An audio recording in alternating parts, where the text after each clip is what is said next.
అన్నమయ్య జిల్లా సిద్ధవటంలో వ్యవసాయ market yard chairman గా జనసేన పార్టీ నాయకులు డేరంగుల శ్రీకాంత్ సతీమణి శ్రీలేఖ్య ప్రమాణ స్వీకారం చేశారు.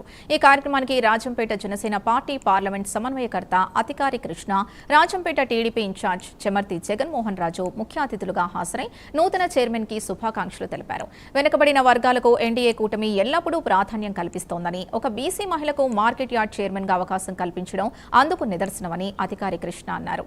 రైతుల సంక్షేమం, వ్యవసాయ అభివృద్ధి, గ్రామాల పురోగతే ఎన్డీఏ ప్రభుత్వ ప్రధాన లక్ష్యమని చెప్పారు. ఈరోజు నిజంగా కూటమికి నిదర్శనం ఇదే. ఎందుకంటే ఎక్కడ పదవులు వచ్చినా కూడా కూటమికి నేనొకటి నువ్వొకటి అని సమానంగా పెట్టుకొని ఒకటి అయ్యి ఎక్కడ కార్యక్రమాలు జరిగినా కూడా కూటమి అంటే ఒక ఉమ్మడి కుటుంబంలాగా అందరం కలిసి చేసుకుంటే పండగ. అందుకోసం మన కూటమిలో ఏ ప్రమాణ స్వీకారం జరిగినా, ఏ మంచి పని జరిగినా మేమంతా కలిసి కట్టుగా ఒక ఉమ్మడి కుటుంబం అన్నదమ్ముళ్లాగా కలిసి చేసేదానికి మేమందరము సమ్మతంగా ఉన్నాం, సుముఖంగా ఉన్నాం.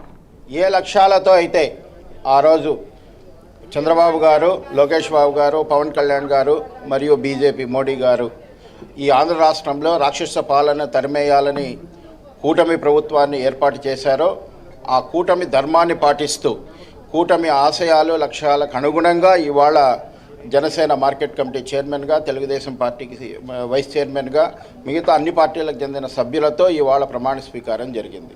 ఒక పక్క జగన్మోహన్ రెడ్డి అధికారం కోల్పోయిన తర్వాత ఏ విధంగా దుష్ప్రచారాలతో, ఫేక్ న్యూస్లతో ఈ కూటమి ఐక్యతను దెబ్బతీయాలి, ఈ ప్రభుత్వం మీద చెడ్డ పేరు తీసుకురావాలని రకరకాల ప్రయత్నాలు చేస్తున్నారు. అయితే ప్రజలు మీరు ఏ పని చేసినా మిమ్మల్ని ఒప్పుకోవడానికి సిద్ధంగా లేరు.